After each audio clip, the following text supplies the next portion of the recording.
महाराष्ट्रामध्ये पेट्रोल डिझेलचा पुरेसा साठा असून नागरिकांनी घाबरून रांगा लावू नयेत, काळा बाजार करणाऱ्यांवरती कडक कारवाई केली जाईल असा इशारा मुख्यमंत्री देवेंद्र फडणवीसांनी दिलेला आहे।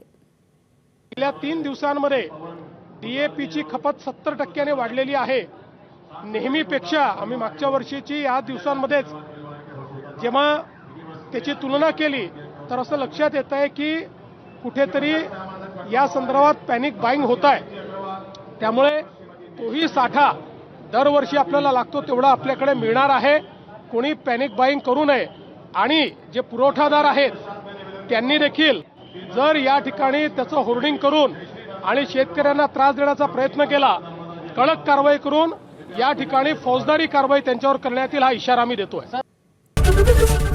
एबीपी माझा, उघडा डोळे बघा नीट।